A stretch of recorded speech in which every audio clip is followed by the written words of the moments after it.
Mi hermano, les invito a ir a Amós, capítulo 7. Amós 7, 1 al 8, 3.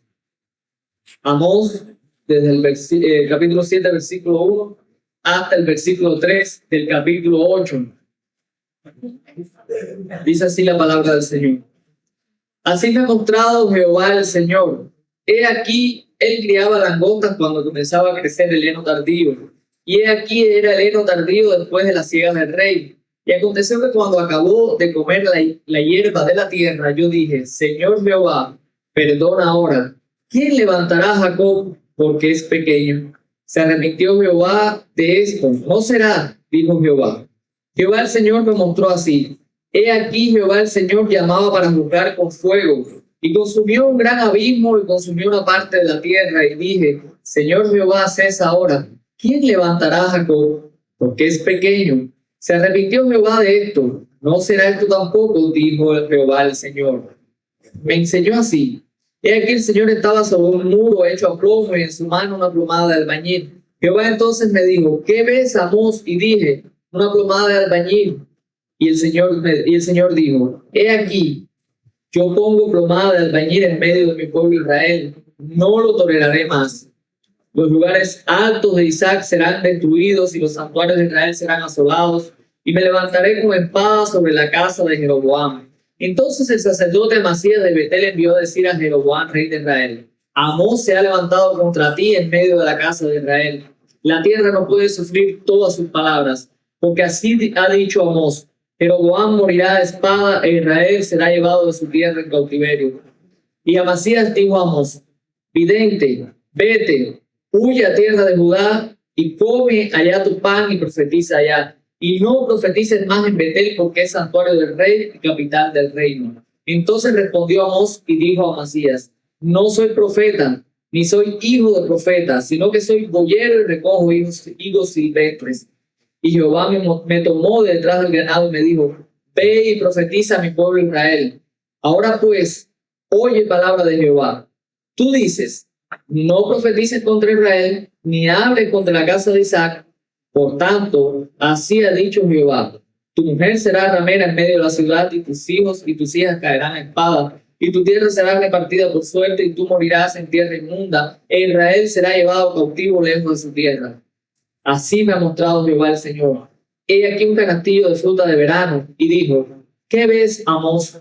Le respondí, un canastillo de fruta de verano. Y me dijo Jehová, ha venido el fin sobre mi pueblo Israel, no lo toleraré más. Y los cantores del templo gemirán en aquel día, dice Jehová el Señor. Muchos serán los cuerpos muertos, en todo lugar los echarán fuera en silencio. Damos Dios, bueno, gracias por tu palabra, Señor. Y senos propicio, te rogamos en esta mañana. Ayúdanos, Señor, a poder entender y a poder poner tu palabra también. En nombre de Jesús.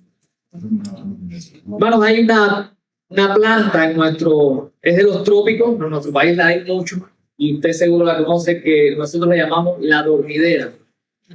Que sus características, nosotros la llamamos así, porque cuando la tocas, tiene una reacción de cerrar sus hojas, y es como una especie de mecanismo de defensa para no ser agredida, para no ser dañada. Cierra sus hojas, se protege cuando ella es tocada. Bueno, esto es una imagen bastante interesante de lo que pasa muchas veces en nuestra vida. Muchos creyentes, en momentos quizás particulares de nuestra vida, o quizás como una práctica puede llegar incluso a ser algo común, somos como la dormidera.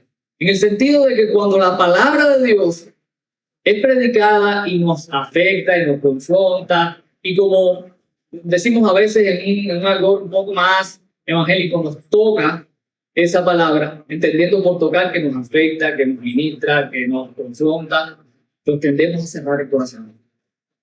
Así como esa matica se cierra para protegerse, y no importa si es una agresión o no, o simplemente es alguien que curiosamente la toca, cierra para protegerse, pues muchas veces nosotros cerramos el corazón a la verdad de Dios. Con la diferencia, o quizás con la similitud a esta planta, que la palabra de Dios no viene a nuestra vida para dañarnos, sino para bendecirnos, sino para tratar con nuestro corazón. Pero nos habituamos con el tiempo a veces a cerrar el corazón a esa palabra. Y no sé si en algún momento habían pensado en esto, quizás nunca, quizás diga, bueno, ese no es mi problema, yo no paso por eso, yo soy sensible a la palabra de Dios. Quizás diga, bueno, en realidad nunca lo he pensado. Quizás no seas consciente o quizás diga, ni siquiera me importa entender esto ni hablar de este tema. Sea cual sea la circunstancia o el punto en que te encuentres hoy, creo que es bueno que escuches la enseñanza de este pasaje porque creo que es muy importante y tiene que ver con esto. Este pasaje nos enseña que si nosotros endurecemos el corazón ante la palabra, nosotros enfrentaremos el juicio. Si endurecemos el corazón ante la palabra, enfrentaremos el juicio. Si nosotros nos cerramos, si cuando la palabra de Dios es predicada, si cuando la palabra de Dios llega a nuestra vida, nos confronta, trata con nuestras actitudes, nuestros pensamientos, nuestros comportamientos, y aún así yo digo, no voy a recibirlo, no voy a obedecer, no voy a cambiar lo que hay que cambiar, no me voy a arrepentir, no voy a tratar con el pecado que está haciendo, con el que estoy lidiando y que la palabra me está mostrando, y a eso nos referimos como endurecer el corazón. Si yo pienso de esta manera, si yo tengo esta actitud, pues ten por seguro que no hay otra cosa y no puedes esperar nada más que el juicio de Dios. Y lo vamos a ver en este pasaje. Quiero primero hacerte un recorrido para que sepas el plan que vamos a seguir y después poder enfocarnos en cada detalle. Pero vamos a ver que este pasaje nos va a mostrar tres cosas. Primero, o tres realidades acerca de la palabra en ese sentido, de esa palabra que no debemos, a la cual no nos debemos endurecer. Nos muestra tres realidades. Primero, nos muestra que la palabra nos confronta. Segundo, nos muestra que esa palabra que nos confronta puede ser rechazada. Y tercero, nos muestra que esa palabra rechazada trae juicio. Nota cómo hay una especie de progreso en toda esta idea. La palabra de Dios nos confronta. Segundo, esa palabra que nos confronta también es una palabra que puede ser rechazada cuando llegue y nos confronta. Pero esa palabra que nos confronta y que en ocasiones es rechazada, cuando es rechazada, ¿qué trae? Trae juicio. Entonces vamos a ver en primer lugar que la palabra nos confronta. Y lo vemos en el capítulo 7, versículos 1 al 9. La palabra nos confronta. ¿Y qué tenemos ahí? Tenemos tres visiones. Y esto es algo nuevo. Porque hasta ahora, en el libro de Amós, hemos estado viendo que el Señor habla a Amós. El Señor le habla a Amós, el Señor me dijo, el Señor me dijo, oí. Estas son las expresiones que hemos estado oyendo en el libro, o hemos estado leyendo en el libro de Amós. Pero ahora a partir del capítulo 7 hay algo quizás un poquito diferente. Así me ha mostrado. Y esto introduce una serie de visiones que el Señor le da al profeta Amós. Y en particular aquí tenemos tres visiones en esta primera parte. Tres visiones. ¿De qué tratan estas visiones? Vamos a tratar primero las dos primeras y vamos a la última para el final, porque es un poquito diferente. Primero el Señor le muestra a Amós la visión de las langostas, versículos 1 al 13. Y esto parece, esta salvedad parece tonta, pero aquí puede haber nuevos creyentes y pobres quizás digan langostas y piensen en el animal que se come. Y estas langostas, es bueno, pastor, no hace falta aclararlo, voy a encontrar a un nuevo creyente, pensaba, y leía langostas, pensaba que es langosta. Estas langostas, más bien parecidos a un saltamonte, un grillo, una esperanza un poquito más grande, era una especie de plagas que acababan con los cultivos. Ya el Señor las había usado en otras ocasiones en juicio, y ustedes recordarán que en Éxodo fueron una de las plagas que el Señor usó para juzgar a la nación egipcia. Y aquí en esta primera visión, el Señor le muestra a Amós, o se le revela como alguien que está criando, o mucho mejor traducido, creando, porque no es que cuando uno oye criando piensa, bueno, que las tiene como en un criadero y las está allí guardando y preservando. No, las está creando. Y la palabra que se usa es muy interesante porque es la misma que se usa en Génesis 2:7 para decir que Dios creó al hombre del polvo de la tierra.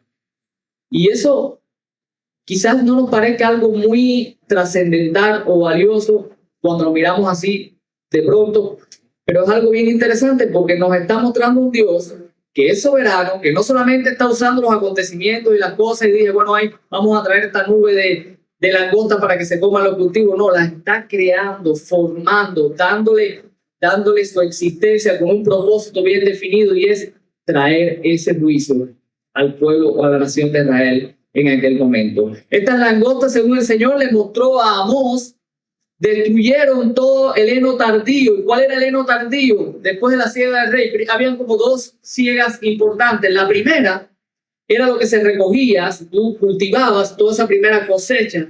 ¿Para quién era? Para el rey. Pero la que venía después, cuando ya tú entregabas todo, tú decías, ahora viene la mía, la que es para alimentar al pueblo, la de mi familia, la de mis hijos. Esta es la mía. Y lo que Amós, o lo que el Señor está mostrando a Amós es, después que se acabó la siega del rey, que el pueblo dice, ahora vamos a comer, ahora viene la nuestra, ahí vienen las plagas y acaban con todo.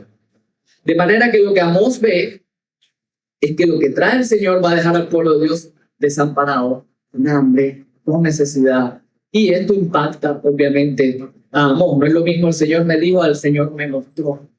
Él está viendo, ya sea de la manera en que el Señor daba estas visiones, ya sea que fuera algo que ocurriera en la mente, que eso no lo sabemos, un éxtasis, como sea que haya ocurrido, Él está viendo esta devastación que están trayendo. La segunda de las misiones es con fuego. El fuego generalmente ha sido visto, se ve en la Biblia como un instrumento también de juicio. Y nos dice que el Señor llama, y dice que llama a un fuego, llama para juzgar ese fuego, y ese fuego consume un gran abismo. Entiéndase, por el abismo, se sabe que en la profundidad de la tierra hay agua. Y ese fuego, nos está hablando de esa imagen, nos está hablando del poder de este fuego que viene desde el abismo, consumiendo todo, no es apagado, devorando, destrozando, y comienza a consumir una gran parte de la tierra. O sea, estas dos primeras visiones le dan a Amós un panorama de un Dios, y note estas dos cosas que quiero resaltar. De un Dios soberano, que lo mismo crea las langostas, que llama al fuego para juzgar, para que sean el instrumento de su juicio, de su disciplina para su pueblo. Pero Amós está constatando algo también en estas dos primeras visiones, que no los he mencionado porque te los voy a mencionar ahora. Y que Dios también, a pesar de esa realidad, nos está dejando ver un atisbo de misericordia y de gracia en lo que está haciendo. En dos ocasiones, Amós le dice, Señor, detente. En la primera le dice, perdona. O como dicen otras traducciones, perdónanos, porque Él se incluye también ahí. Perdónanos ahora. En la segunda dice, cesa ahora. ¿Quién levantará a Jacob? Pastor, ¿quién es Jacob? El pueblo de Israel. O sea, es un nombre solamente para referirse al pueblo de Israel. Lo que Amós está diciendo, Señor, perdónanos, porque ¿quién va a poder ayudar a Israel? Israel es pequeño. Mira qué contraste con lo que Frank nos enseñaba la semana pasada, donde veíamos un pueblo orgulloso, arrogante, que se creía que todo estaba bien, y ahora Amós está diciendo, Señor, ellos se podrán querer todo eso, pero es pequeño, es débil. ¿Quién va a resistir cuando tu ira caiga, cuando tu juicio caiga? ¿Quién va a resistir?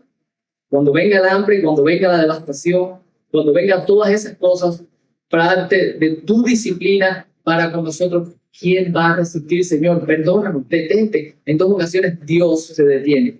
Eso nos muestra de alguna manera la intencionalidad y el amor, la misericordia, la compasión de Dios, que a pesar de que está dispuesto, está presto para traer el juicio, pero también está abierto a la posibilidad del perdón y de la gracia para su pueblo. Pero hay una tercera visión, y en esta tercera visión Amós no dice nada. ¿Por qué?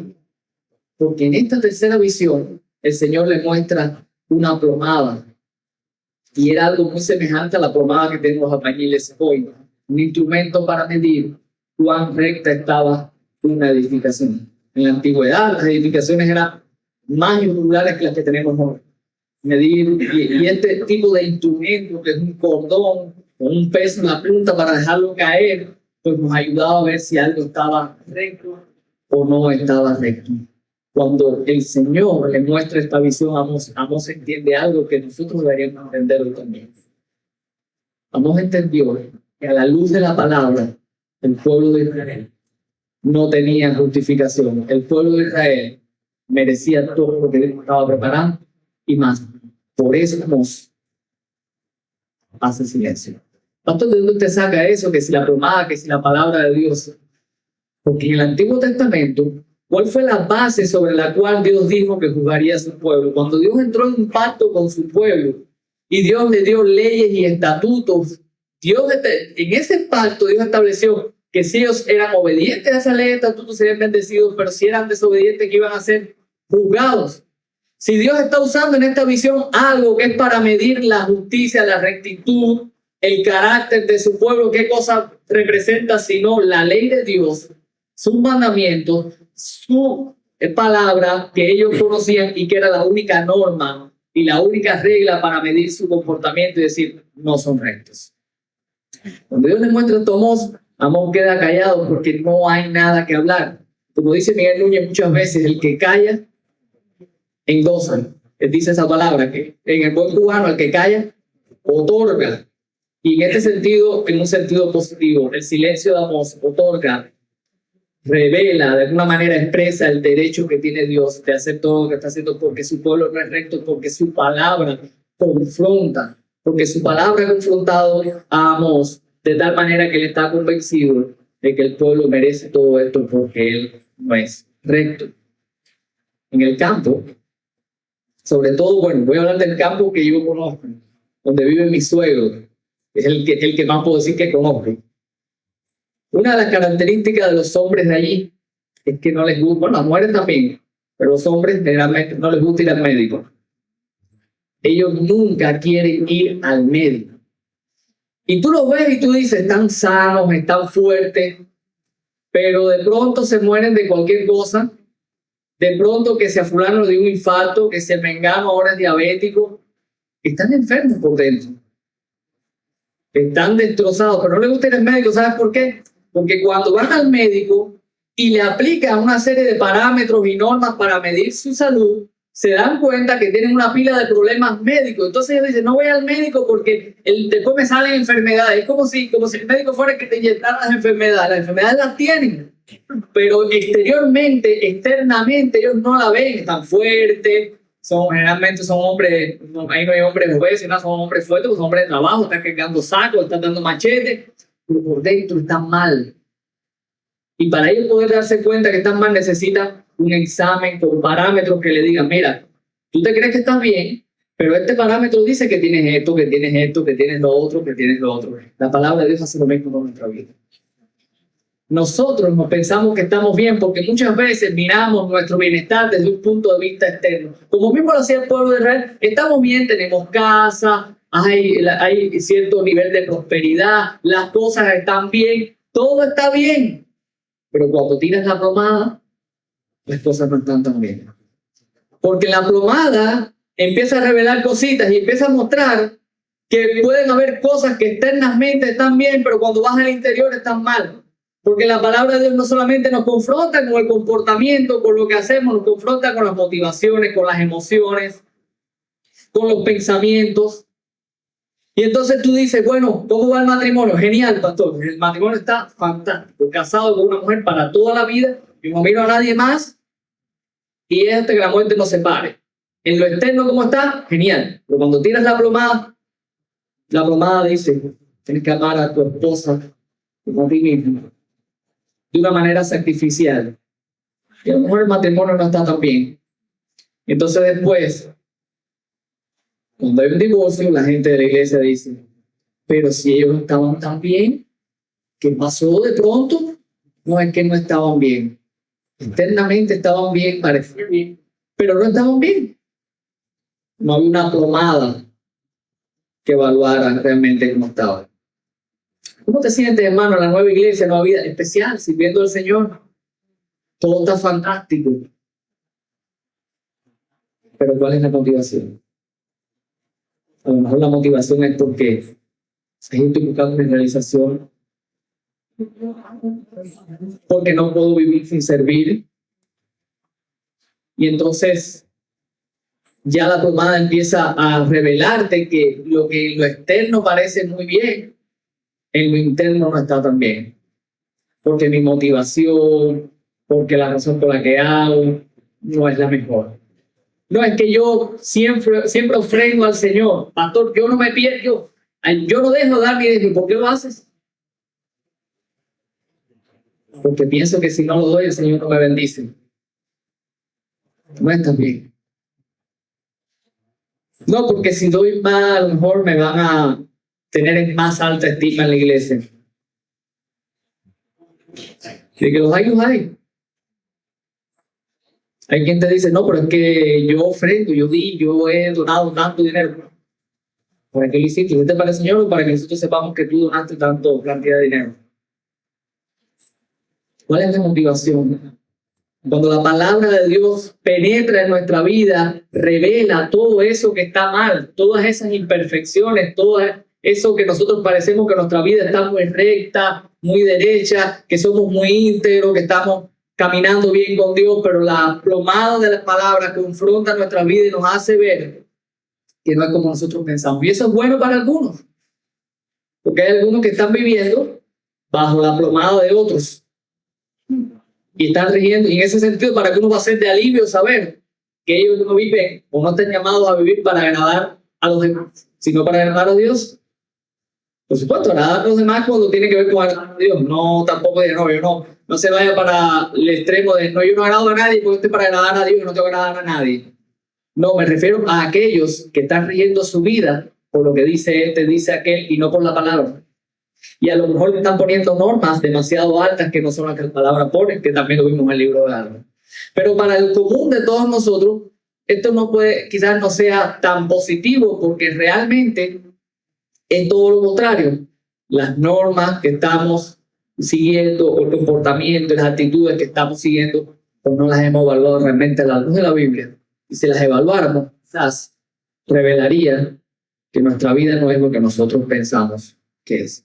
Y quiero pasar al otro punto, pero antes de pasar al otro punto quiero recordar unas palabras que dijo Andy ayer aquí, que me gustaron mucho, que él escuchó además de otra persona, y él dijo algo interesante. Él dijo, muchas veces la gente de la iglesia nos dice, el sermón estuvo muy bueno. Bueno, cuando eso ocurra, tienes que preguntarle, ¿qué área de tu vida crees que vas a cambiar o debes cambiar a la luz de este sermón? Interesante porque creo que es la actitud que debemos tener siempre cuando escuchamos la palabra de Dios. Y eso es bueno, sobre todo aquí que estamos, muchos de los que estamos aquí venimos a Plan Habana y aprendemos a predicar y estamos en todo esto, la predicación positiva. Y es bueno, yo sé que muchos están aquí, ahora mismo están pensando, ¿y dónde va a conectar? ¿Y dónde está la conexión con Cristo? ¿Y dónde está esto? No te voy a quitar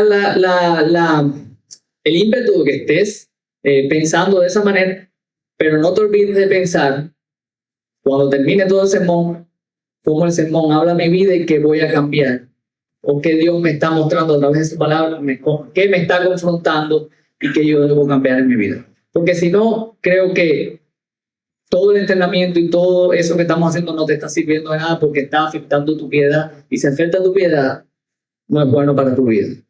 Entonces, pregúntate en todo análisis que estés haciendo, cuando estés escuchando la palabra, cuando estés en el tiempo de grupo pequeño, donde quiera que estés, en un programa de mujeres, de hombres, de matrimonio, bueno, lo que la palabra de Dios me está enseñando, cómo confronta mi vida y que debo cambiar a la luz de esto que estoy aprendiendo. Eso es lo que vemos aquí, eso es como debería ser, la palabra de Dios nos confronta y eso debería ser algo positivo para un hijo de Dios, porque deberíamos mostrarnos qué áreas de nuestra vida tenemos que trabajar, cómo debemos orar, qué debemos cambiar, qué no estamos haciendo como deberíamos. Pero la segunda realidad que vemos en este pasaje nos muestra que no es como ocurre muchas veces. En segundo lugar, el pasaje nos muestra que la palabra puede ser rechazada. Versículos 10 al 17, la palabra puede ser rechazada, debería ser recibida, debería ser atesorada, debería producir un cambio en nuestra vida, pero muchas veces la actitud es de rechazo. Y lo que tenemos en los versículos 10 al 17 es una especie de paréntesis de todas estas visiones que está teniendo Amós. De pronto hay como una historia metida ahí y uno se pregunta, ¿qué hace esta historia aquí? Bueno, esta historia aquí está para mostrarnos de una manera práctica y viva el rechazo a la palabra de Dios. Amós ha sido confrontado, a Amós se le ha mostrado lo que debo hacer. En el versículo 9 Dios le dice claramente, los lugares altos de Isaac serán destruidos y los santuarios de Israel serán asolados y me levantaré con espada sobre la casa de Jeroboam. Voy a acabar con esa religiosidad falsa, voy a acabar con ese gobierno impío que ellos tienen ahí, voy a juzgarlo, voy a juzgar su nación. Amós obviamente predicó la palabra de Dios, anunció, convicto de pecado, convicto de la palabra, convencido de lo que Dios me ha dicho, profetiza, habla, pero ahora se levanta un hombre, un profeta, e intenta callar a Amós, intenta impedir que Amós siga predicando. Y tú puedes ver la confrontación y tú puedes ver cómo la palabra es rechazada y dejada a un lado. Pero veamos un momento quiénes son estas dos personas, Amós y Jeroboam. Perdón, Amasías. Amós ya sabemos quién es. Amasías y Jeroboam. Amasías se levanta contra Amós y le pide que no profetice más. Amasías no tenemos muchos detalles en la escritura, solo sabemos por aquí dice Amasías, versículo 10, Amasías de Betel. Y Betel sí sabemos lo que era, uno de los santuarios que levantó Jeroboam en su tiempo, donde se practicaba una religiosidad más bien mezclada con idolatría. Fue un intento del rey Jeroboam. Usted lo puede leer después en Primera Reyes 12, yo no voy a meterme en toda la historia, pero puede leer un poquito más y profundizar. Pero fue parte de su intento de no perder un reino que no era legítimo. Amasías era el profeta, quizás el sacerdote principal de ese santuario de Betel. Un santuario con el que contra el que Amós ya había profetizado. En el 5:5 él dijo, no busquéis en Betel, no vayan a buscarme y de parte del Señor, no me vayan allí a buscar. No es el lugar para buscarme. Ahora en el capítulo 7:9, como acabamos de leer, el Señor le dice una vez más a Amós, esos lugares altos serán destruidos y los santuarios de Israel serán asolados, refiriéndose a ese tipo de santuario. Amasías era el profeta probablemente principal en ese santuario. Jeroboam, por su parte, era el rey, que usted puede buscar en Primera Reyes 12, que corrompió tremendamente la fe en Israel. Mandó a crear o a construir o edificar becerros de oro para que fueran adorados, creó todo este tipo de santuarios, levantó profetas falsos que no pertenecían ni a la familia donde venían los profetas, ni tenían ningún tipo de requisito para ejercer el sacerdocio. Creó una especie de religión que respondía al Estado, al gobierno, una especie de mezcla. Y estos son los dos hombres que nosotros estamos viendo aquí. Obviamente, cuando Amós profetiza, Amasías ve un gran peligro, así que manda el mensaje a Jeroboam para detener a Amós. Y es interesante la manera en que Amós intenta intenta frenar a Amós, le dice, vidente, vete, huye a la tierra de Judá y come tu pan allá. ¿Qué significa eso?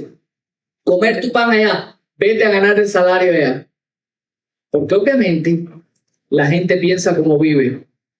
Si tú eres un sinvergüenza como Amasías, que tú vives de la religión del pueblo, que ese es tu negocio, cuando ves a otro profetizando, tú piensas que los demás son iguales que tú.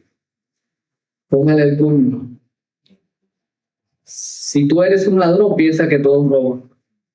Si tú mientes, piensa que todos mienten. Y esto que te sirva de ánimo también, cada vez que alguien viene y quiere proyectar sus actitudes negativas sobre ti, tú dile, ese eres tú, no soy yo.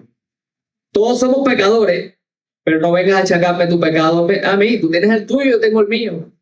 Pero no me achaques el tuyo. Amasías viene y se lanza contra Amós. Oye, vete a ganarte el dinero en otra parte. Pero la respuesta de Amós es interesante. Te equivocaste, Amasías. Ni siquiera soy profeta, no me gano la vida así. ¿Sabes lo que yo hago? Yo crío bueyes, yo trabajo con bueyes, recojo higos silvestres, yo soy un campesino, yo no soy nadie. Yo no estudié en ningún seminario, yo no soy pastor, yo no soy nada. Yo soy un trabajador común y corriente al cual Dios le dijo, ve y profetiza en el pueblo de Israel. Te equivocaste. Y lo tengo que hacer porque Dios me mandó a hacerlo. Yo no soy nadie. Aquí no importo yo, aquí importa el Dios al que represento y la palabra que te vengo a hablar. Mas Amós responde de una manera tremenda a Amasías. Y hay algo que yo quiero que tú notes en este rechazo, y es que es parte de la realidad que ha vivido el pueblo de Dios a través de la historia. El rechazo es una realidad, el rechazo a la palabra. El rechazo a la palabra reflejado en el rechazo a aquellos que vienen y te dan la palabra es parte de la historia del pueblo de Israel. Todos los profetas enfrentaron rechazo y oposición. Al punto que cuando Jesús viene a este mundo como la palabra encarnada, Juan 1:11 nos lo enseña. Dice Juan que él vino como el verbo, la palabra de Dios vino al mundo y dice, a los suyos vino y los suyos ¿qué? No le recibieron. Parte del ministerio o todo el ministerio terrenal de Jesús pudimos ver esa oposición constante a la verdad, esa oposición constante a la palabra de Dios. En Hechos 7, 51, 52 nos dice ahí Lucas, hablando, dice, señala al pueblo de Israel, dice, ¿a quién de los profetas ustedes no asesinaron, no persiguieron, no mataron, hasta que vino el justo, hasta que le dieron muerte al justo. Ha sido una constante. Y el pueblo de Dios sigue enfrentando esa oposición, porque cuando tú prediques, cuando tú hablas la palabra de Dios, tú estás hablando en nombre de Cristo. Y una vez más, día tras día, constantemente el pueblo de Dios se enfrenta a esa oposición. Tú no creas que vas a escaparte de esa realidad. Nosotros no vamos a escapar de esa realidad. La palabra de Dios va a enfrentar oposición. Va a enfrentarla siempre. El hombre impío va a rechazar la palabra de Dios. Porque a veces, ¿sabe lo que pasa? Que nosotros pensamos que estamos rechazando, que el problema es el mensajero y no estamos mirando realmente a quién estamos rechazando. Una ocasión que alguien me dio un recado, nunca se me va a olvidar. Yo creo que estaba aquí mismo en la iglesia cuando llega el recado y yo me molesto, yo le escribo y él me dijo, espérate un momentico, no la cojas conmigo, yo soy el mensajero. Y eso me alumbró. Oh, es verdad que el problema no es él solamente me ha dado el mensaje. Estoy yendo en contra de la persona equivocada. Bueno, nosotros muchas veces rechazamos verdaderamente al mensaje. Rechazamos muchas veces a nuestro Señor Jesucristo, porque creemos que estamos rechazando el mensajero, pero estamos rechazando la palabra de Dios. Y podemos tener muy buenas excusas para eso. Yo creo que Amasías tenía su excusa. Mira, primero le dice, tú no eres el profeta de aquí, tú no tienes autoridad aquí, vete para otro lugar. Segundo, yo creo que él pudo haber pensado, ni siquiera después de lo que le dijo Amós, ni siquiera eres un profeta profesional. Ahora me dice, peor que, ni siquiera te dedicas a eso, peor todavía. Y que pudo haber pensado, yo soy el profeta del sacerdote del templo más importante de todo este lugar. ¿Quién eres tú para venir aquí a estar profetizando? Largo de aquí. Nosotros tenemos las nuestras. Tengo más años en la fe que tú. Llevo más años en la iglesia que tú. Yo soy pastor. Estudié en un seminario. Tú eres joven. ¿Qué sabes tú de la vida? Y usted puede sumarle una serie de justificaciones más. Pero la verdadera pregunta es, ¿estoy rechazando a la persona o estoy rechazando el mensaje de esa persona? Cuando alguien me confronta, y que no tiene que ser el pastor, porque eso dice, no, que me lo diga el pastor. No, el pastor no te lo tiene que decir. Cualquier hermano de la iglesia te confronta con la palabra, te muestra la voluntad de Dios. Y si te está mostrando la voluntad de Dios y tú rechazas por la razón o la justificación que quieras, estás rechazando la palabra, tú no lo estás rechazando a Él. Tú estás rechazando la palabra de Dios. Y nos encantan las justificaciones. ¿Cómo nos gusta justificarnos? Para no aceptar lo que está mal en nuestra vida. La justificación, me encanta esta frase, es la prostitución del carácter. ¿Sabes lo que significa? Que cuando nos vivimos justificando nuestras malas acciones, justificando lo mal hecho, nuestro carácter está luciendo de una manera corrupta, fea. Nuestro carácter no está luciendo bien. Por eso dice la prostitución del carácter, porque el carácter, el verdadero carácter que se espera de un cristiano no es estar justificando el pecado, es reconocerlo. Mira en la Biblia quiénes se justifican. Aarón se justificó. Aarón se justificó cuando construyó el becerro. Saúl se justificó cuando no obedeció a lo que el Señor le dijo. Y podemos seguir, hay montones de ejemplos en la Biblia de justificaciones. La justificación no es la actitud de un hijo de Dios. Solo aquellos a los cuales les importa más la opinión de los hombres que las de Dios se justifican. No nos justifiquemos. Reconozcamos lo que está mal en nuestra vida. No rechacemos la palabra. No importa la fuente de la que venga. Si es la palabra de Dios, debe ser aceptada y recibida. Lo demás son justificaciones. Cuando la palabra no es aceptada, cuando la palabra no es recibida, entonces continúa el pasaje y nos deja ver la tercera realidad, y es que esa palabra, cuando es rechazada, trae juicio. Versículos 8, del 1 al 13. En este encuentro de Amós con Amasías, Amós termina diciéndole a Amasías que debido a que él había rechazado, dice el versículo 16, debido a que tú dices no profetices más contra Israel ni hables más contra la casa de Isaac, dice, por tanto, así ha dicho Jehová, tu mujer será ramera en medio de la ciudad y tus hijos y tus hijas caerán a espada y tu tierra será repartida por suerte, y tú morirás en tierra inmunda. Israel será llevado cautivo. Amós le deja ver claramente el juicio que va a venir sobre Israel, sobre su propia vida de manera personal. Pero la última visión, y esta última visión, en el versículo 1 al 3 del 8, es como la tapa al pomo. Sigue una vez más conmigo la secuencia. La palabra de Dios nos confronta, pero esa palabra que nos confronta puede ser rechazada, pero cuando esa palabra es rechazada, ¿qué otra cosa queda? Juicio. La palabra cuando es rechazada trae juicio. Y en esta última visión el Señor le muestra a Amós una canasta de fruta de verano, que no es otra cosa que una canasta de frutas maduras, lo cual está simbolizando o está representando la realidad de Israel, independientemente de todo el tiempo y toda la paciencia que Dios ha tenido, ya ha llegado a un punto donde está ya lista. Este es el punto óptimo, está madura. Ya está en su estado óptimo para que el juicio venga completamente, porque ha pasado mucho tiempo y el Señor ha sido paciente. Efectivamente, en esta última parte se nos pone el sello y se nos deja ver de una manera clara que si el corazón es endurecido ante la palabra, solamente nos queda esperar el juicio, no hay más nada que hacer. Cuando yo era niño tenía en mi pueblo una mata de guayabas. Y yo recuerdo como yo esperaba que las guayabas maduraran. Qué paciencia había que tener. Yo me subía a la mata. Las guayabas cuando se maduraban estaban llenas de marquitas. Porque yo subía hacia todavía. Y después de 2 o 3 días, todavía. Qué paciencia para comer la guayaba que llegara al punto que se pudiera comer. Bueno, el Señor aquí ha tenido mucha paciencia, pero a diferencia de mí, porque yo anhelaba comerme la guayaba, el Señor ha tenido paciencia porque no quiere juzgar a su pueblo, porque ha querido ser paciente. Pero está llegado el punto. No se puede hacer más nada. ¿Qué podemos esperar cuando nosotros no queremos aceptar la palabra? ¿Qué más vamos a esperar? ¿Qué va a esperar Dios?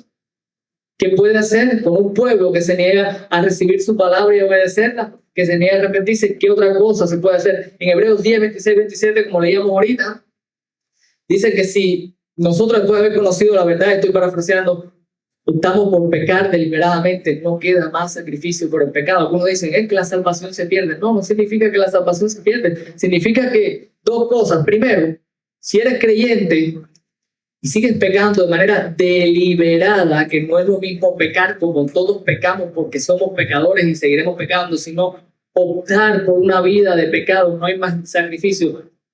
No tienes salvación.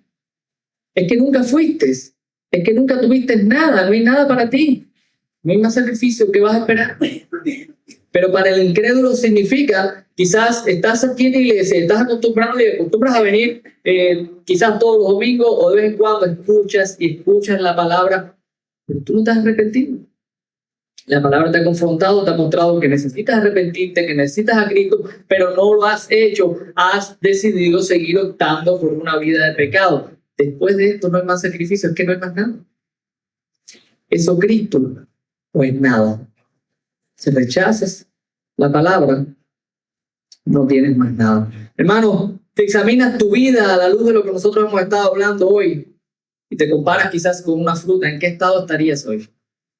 Eso para que lo pienses y lo reflexiones. ¿Tú cómo te consideras? ¿Crees que Dios ha tenido suficiente paciencia contigo en tu vida, en tu pecado? Quizás no, pero quizás tú hoy puedes examinarte y decir, a la luz de lo que estoy y pensando en esto, es verdad que yo creo que ya yo estoy listo ya porque ha pasado el tiempo, he sido confrontado más de una vez, pero he rechazado la palabra de Dios más de una vez y lo sigo haciendo. Y quiero vivir como quiera. Quiero seguir viviendo como yo he decidido vivir. Si esa es tu condición, yo te animo a que no endurezcas más el corazón. Yo te animo a que puedas reconocer realmente, que puedes abrirte realmente, aceptar, recibir la palabra de Dios con ayuda de su espíritu, clamar a su espíritu para poder recibir vida, para poder recibir sanidad en tu pecado. Hermano, concluimos. Ha sido muy agotador, Amós, ¿verdad que sí? Juicio, juicio, juicio. ¿Hasta cuándo, pastor? ¿Cuándo se va a acabar el juicio? Bueno, les tengo buenas noticias. Les tengo 2 buenas noticias. Primera, Ya estamos terminando. Yo creo que enero vamos a empezar, si Dios quiere, con esperanza. Vamos a salir de este ciclo de juicio constante, porque esto es un libro lleno de juicio. Pero yo quiero animarte que antes de que pases esta página de Amós, te preguntes si esta agotadora serie de Amós no será una muestra más de la misericordia de Dios para con tu vida. Y estar cada domingo juicio, juicio, juicio, y quizás en vez de pensar cuándo se va a acabar los sermones sobre el juicio, quizás puedas pensar, ¿y si Dios me está dando la oportunidad? ¿Y si Dios está permitiendo que sea expuesto todos los domingos al mismo tipo de mensaje o similar mensaje sobre este juicio? Me está dando la oportunidad de que yo recapacite y reconozca realmente que quizás he estado toda la vida calentando banco, pero realmente no he tenido una experiencia real, no me he arrepentido de corazón, no estoy viviendo como Dios espera que yo viva. Dios permita que eso pueda ser una realidad y oro porque pueda ser más claro por nosotros. Recuerda, hermanos, si endurecemos el corazón ante la palabra, nosotros ¿qué enfrentaremos? Enfrentaremos el juicio. Recuerda que aquel que se hizo la palabra murió en una cruz para que aquellos que crean y confíen y que reciban su evangelio pues puedan ser libres de ese juicio y puedan experimentar la vida. Vamos a orar y prepararnos para tomar la cena y recordar el sacrificio de nuestro Señor en favor de nosotros. Gracias, Padre, por el tiempo. Gracias por tu palabra viva, eficaz, que penetra el corazón, que nos habla, que nos confronta. Ayúdanos a ser sensibles, a ser receptivos, a experimentar la libertad, Señor, de no justificar nuestro pecado, porque al fin y al cabo nosotros nunca llegamos a una norma. Qué libertad la de poder bajar la cabeza y decir, Señor, tú tienes razón. Pero Cristo murió por nosotros y mi justicia está ahí.